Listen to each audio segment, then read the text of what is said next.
Millions of years before the evolution of humanity, the mysterious beings known as the Old Ones would become embroiled in a galactic war with the ancient Xenos race known as the Necron-Tyr.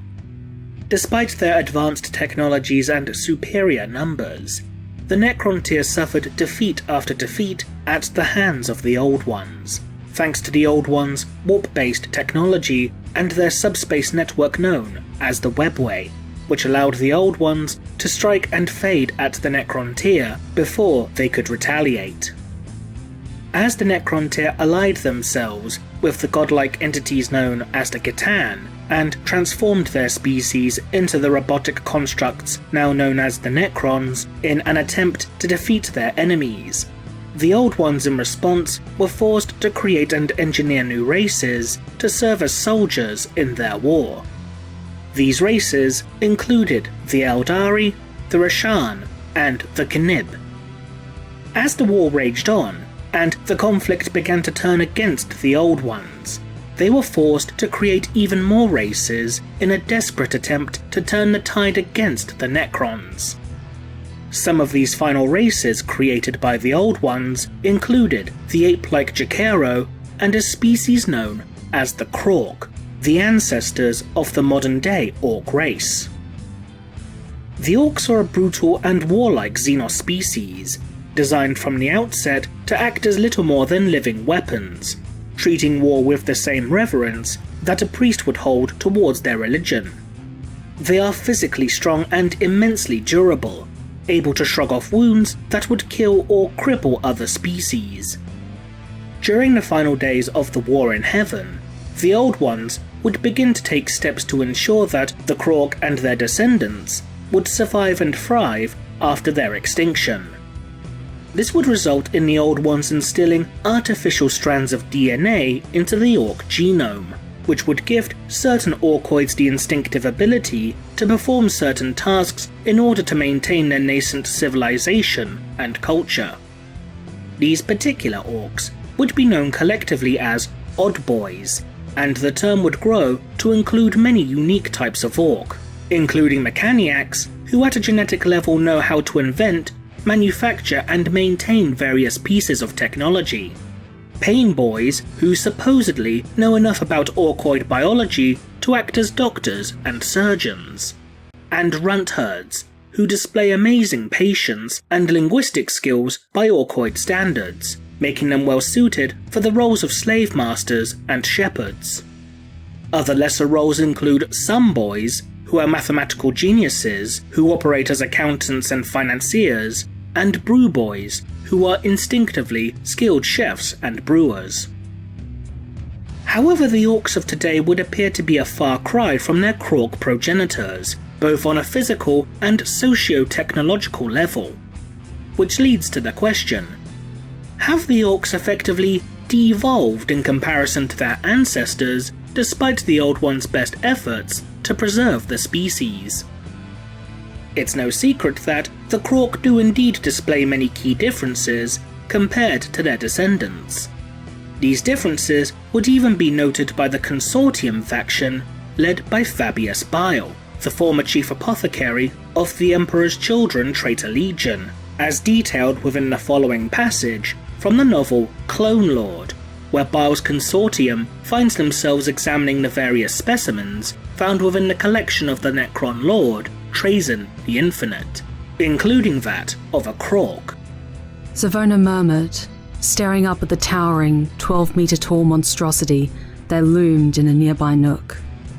The frozen creature wore a crude exoskeleton, far in advance of anything the Orcs now might conceive of. Indeed, from his initial examination, Fabius suspected that it might be in advance of his own battle plate. While modern Orcs grow on average to a height of 3 meters tall if they stood with a fully upright posture, and can indeed grow larger in direct correlation to their strength and societal status, no modern Orcs have managed to reach the heights of the ancient Krork. The closest examples of more modern Orkoids reaching the physical size of the ancient Krork were last documented around M32 during the events of the War of the Beast, with the beings known as Primorks. One of these beings, as detailed within the novel The Beast Must Die, was at first thought to be a statue, but instead it would be revealed that this statue was in actuality an orc that stood 10 meters tall and was covered head to toe in thick armor plating. While still massive by orc standards, this particular Primorc was still shorter than the ancient Krork from the days of the War in Heaven, which stood an additional 2 meters taller than this particular Primorc.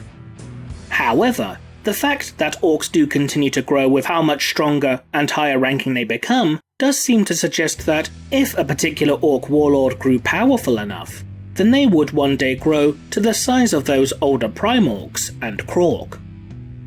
The one individual who is seemingly most likely to achieve this feat is the warlord Gazgul Magorok Thraka, who is currently roughly the size of a Space Marine dreadnought. As the size of orcs is also directly tied to the size of a specific war, the orcish equivalent to an Imperial Crusade, the simple act of bringing more orcs together can also have an effect on their physical growth, which was again noted during the War of the Beast, where in addition to the Primorcs, there were orcs that were larger than usual. As the Krork and their descendants would be driven by their instinctive and innate urge to battle, the Krork, in a manner similar to modern-day orcs, could also become prone to constant infighting, which would occur with greater frequency and intensity following the remainder of the Necron race entering their great sleep within their tombs. This increase of internal conflict within the Krork and Orcs could have prevented any more examples of larger Krork-like specimens from developing, due to how often these larger Orkoids would be disposed of by gangs of their rivals. In addition, perhaps seeking to limit the amount of destruction these now rogue Orcs could cause, other races might have begun to enact a form of pest control in order to keep their numbers relatively in check, disposing of the larger specimens first, viewing them as the greater threat. So, from a physical standpoint, orcs could very well become as large as the Krork given the correct circumstances. But what about from a cognitive standpoint? As stated earlier, orcs incorporate within their genome artificial strands of DNA which become prominent in specialist orcs known as odd boys. However, sometimes this synthetic DNA fails to mesh properly within the Orkoid genetic sequence, which can result in severe mental instability. When this instability manifests itself, this in turn results in the creation of what are known as Mad Boys.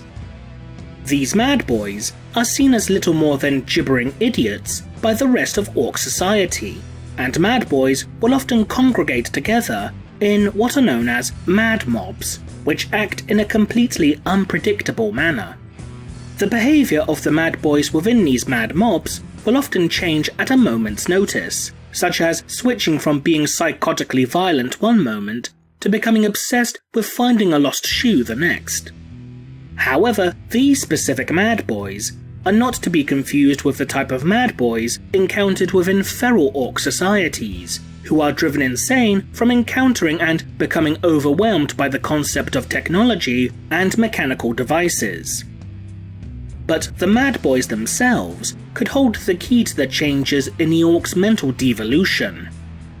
Within the story Evil Sun Rising, one member of the Red Sun's mech mob, the Mad Boy known simply as Talker, due to the gibberish often frequently spouted by the Orc, makes a statement that is, for an Orc, let alone a Mad Boy, abnormally eloquent, when the rest of the mob is occupied with upgrading their Stomper with looted components from an Imperial Knight. Caution must be taken when interfacing ionic technologies, especially those that originate with alien species, whose consciousness wavelengths are incompatible with the physically motivated etheric generators of the Quark. While the mech boy known as Bozgat initially scolded Talker for his unsolicited advice, the mech boy would begrudgingly heed it, instinctively recognizing the accuracy of the Mad Boy's statement. This behavior displayed by Talker could be indicative of long repressed mental and behavioral traits that would have been demonstrated by the Krog, which has been all but lost in modern-day Orcs. The reasoning as to why Talker displayed such behaviour could be due in part to the desynchronization of its artificial and natural strands of DNA, unlocking what is, essentially, a long-repressed genetic memory. In addition, modern-day Orcs tend to speak in what can best be described as a Pidgin-esque language, using a form of verbal communication that is somewhat grammatically simple compared to other sentient races throughout the galaxy.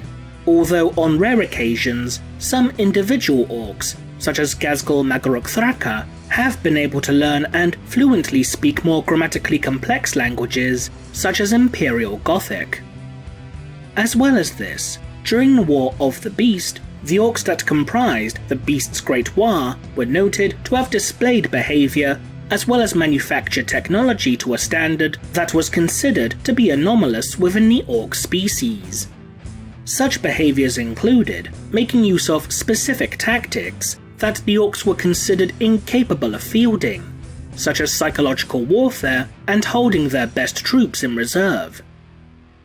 This unusual behaviour demonstrated by the Orcs during this war would also result in the Orcs sending diplomats to meet with the High Lords of Terror to state the intentions and demands of the Beast, even to the degree of wishing to negotiate the Imperium's terms of surrender. However, these more eloquent and disciplined Orcs that appeared during this war would prove to be the exception rather than the rule. There has even been speculation that these Orc ambassadors were themselves an exceptionally rare type of odd boy that has spawned purely with the purpose to negotiate with other races. But even these diplomat-class odd boys were described as maintaining an uncultured method of speech, similar to the vernacular of underhive gangers.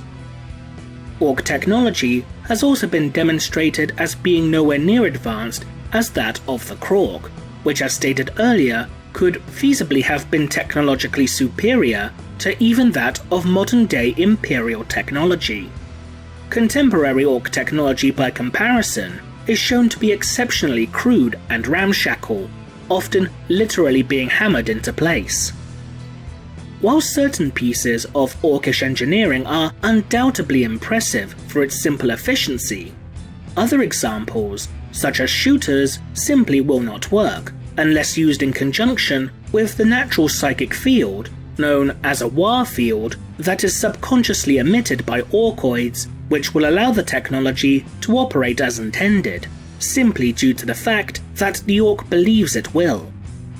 However, it is worth noting that such technology demonstrated by the Krog could have been manufactured and distributed to them by the Old Ones themselves, or possibly even another of those races engineered by the Old Ones, such as the Eldari.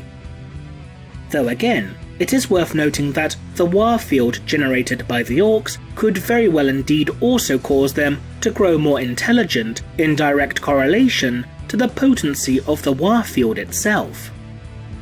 Overall, while the Orcs may have regressed into a more primitive culture or behavioural mindset, this doesn't necessarily mean that the Orcs have devolved.